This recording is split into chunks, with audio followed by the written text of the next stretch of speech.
আসসালামু আলাইকুম এভরিওয়ান, আশা করি সবাই অনেক ভালো আছেন। ঈদ মোবারক। আমার হাতের মেহেদিটা ভালো একটা কালার এসেছে, মাশাল্লাহ। হ্যাঁ, সুন্দর একটা কালার এসেছে। আর আজকে আমি রেডি করব হচ্ছে খেজুরের দই। আর কিভাবে বানাচ্ছি, কিভাবে সব কিছু রেডি করলাম সেটা আপনাদের সাথে শেয়ার করব। চলো দেখি। এখানে হচ্ছে আমি দুধ নিয়েছিলাম 1 কেজি দুধ, আর দিয়েছিলাম 2টা খেজুর।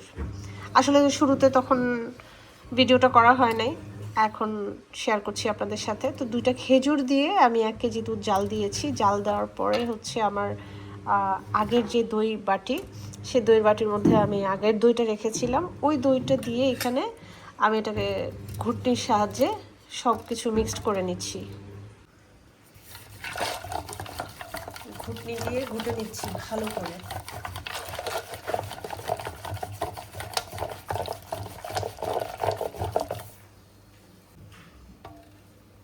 অনেক ঘন দুধ, আর এই যে খেজুরের ইয়ে দেখা যাচ্ছে,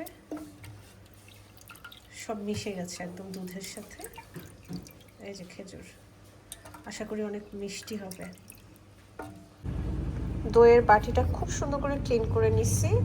আর এই হলো আমার খেজুরের দুধ। যারা চিনি খান তারা তো চিনি দিবেন, আমি যেহেতু চিনি খাই না, মিষ্টি কোনো কিছুই খাই না, তাই আমি দুধের সাথে খেজুর দিয়ে এটাকে ভালো করে ঘুটে নিয়েছি।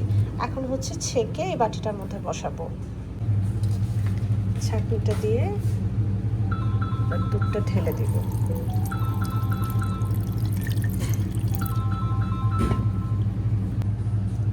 ভালোভাবে দুধটা ছাঁকা শেষ,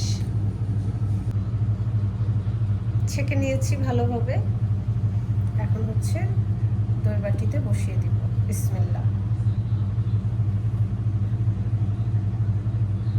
এখন ঢাকনা দিয়ে ভালো করে ঢেকে ওয়েট করব।